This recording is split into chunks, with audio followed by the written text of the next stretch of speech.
ભારતના સ્પેસ સેક્ટરમાં રચાયો છે ઇતિહાસ. અત્યારના સૌથી મોટા સમાચાર. આજે ભારત દેશ માટે, ભારતના વિજ્ઞાન અને સ્પેસ ક્ષેત્ર માટે એક સુવર્ણ અક્ષરે લખવા જેવો ઐતિહાસિક દિવસ છે.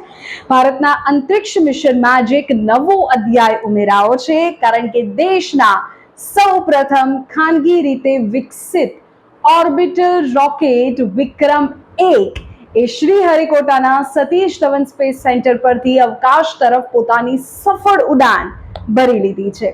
હૈદરાબાદ સ્થિત સ્પેસ સ્ટાર્ટઅપ કંપની સ્કાયરૂટ એરોસ્પેસ દ્વારા આ રોકેટ તૈયાર કરવામાં આવ્યું છે, જેને મિશન આગમન નામ આપવામાં આવ્યું છે.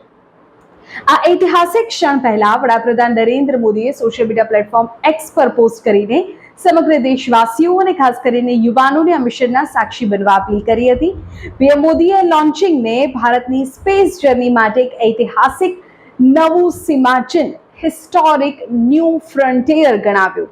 તેમણે કહ્યું કે આ મિશન આપણા દેશના યુવાનોની પ્રતિભા, દૃઢ સંકલ્પ અને સાહસિકતાને પ્રદર્શિત કરે છે.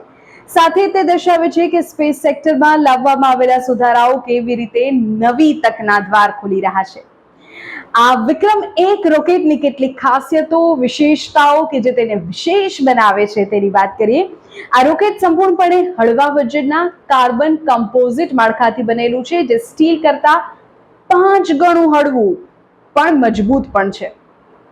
તે 3D પ્રિન્ટેડ લિક્વિડ એન્જિન જેવી આધુનિક ટેકનોલોજીથી સજ્જ 4 સ્ટેજનું રોકેટ છે, જે નાના સેટેલાઇટ્સને પૃથ્વીની નીચલી કક્ષામાં એટલે કે લો અર્થ ઓર્બિટમાં ખૂબ જ ઝડપથી અને સસ્તા દરે સ્થાપિત કરી શકે છે. આ મિશનમાં ભારત માટે એક ભાવનાત્મક ક્ષણ પણ છે. આ રોકેટ પોતાની સાથે અવકાશમાં એક ખાસ પોસ્ટકાર્ડ લઈને ગયું છે.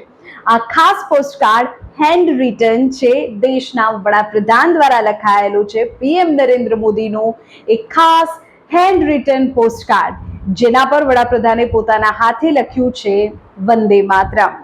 પીએમ મોદીના સંદેશ ઉપરાંત ઇસરોના પૂર્વ ચેરમેન એસ સોમનાથ, દેશના વૈજ્ઞાનિકો અને એસ્ટ્રોનોટ્સના સંદેશાઓ પણ આ મિશનનો હિસ્સો બન્યા છે. આ સફળતા સાથે જ ભારત હવે દુનિયાના ગણ્યા ગાંઠ્યા દેશોની યાદીમાં સામેલ થઈ ગયું છે, જ્યાં સરકારી સંસ્થા સિવાય ખાનગી ક્ષેત્રની કંપનીઓ પણ પોતાના દમ પર રોકેટ બનાવીને સેટેલાઇટ લોન્ચ કરવાની ક્ષમતા ધરાવે છે.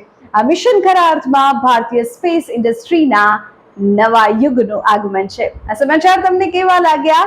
કમેન્ટ કરો.